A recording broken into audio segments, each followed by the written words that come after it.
One of the issues that we used to see exclusively at the professional level was the implications of sport retirement. Unlike every other profession out there where people can work until they're 60, 70, 80 years old, the life of a pro athlete is a relatively short life. The average professional athlete plays for about 3.5 years. And as you can imagine, for pro athletes, it can sometimes be very difficult to give up that identity. The athlete is known to be the athlete. And so we have seen issues around that: depression and anxiety and role confusion, poor future planning after the games are over. But the real interesting piece to this, to me, is how these issues have trickled down to college student athletes, high school student athletes, and now we're even starting to see some of these things at the junior high school level where, and it makes sense if you think about it, where kids have played all their life and now all of a sudden they're in high school and they're not going to make it to the next level. Maybe it's a career-ending injury, or maybe it's just lack of talent.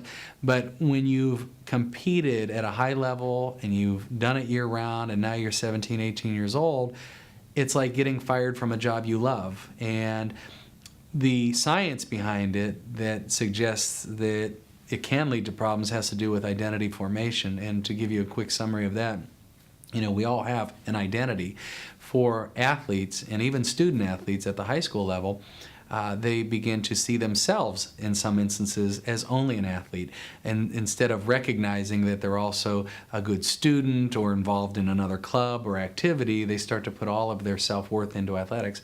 So their self-identity is that of an athlete, but also their social identity is viewed by others as being an athlete. And what that means is we as their fans or parents or teachers, rather than ask them about how they're doing in school or what their family's doing this weekend, we ask the innocuous question of, how'd you do last night? How many points did you score? Well, when a youngster hears that day after day, week after week, year after year, they start to develop a social identity of being an athlete. And this is also compounded by the clothing they wear. A lot of student athletes wear their team garb. And so that's how they define themselves. It's how society defines them. And now all of a sudden that's gone. And it is over in a night, the last day. And so that can lead to problems. And this is a population that is growing with special needs, young people that need to have some structure, some guidance, some support. When I had this conversation with people 10 years ago, people would laugh, like, are you serious that kids really struggle with that? I don't find people laughing as much anymore. I think it is a very serious concern.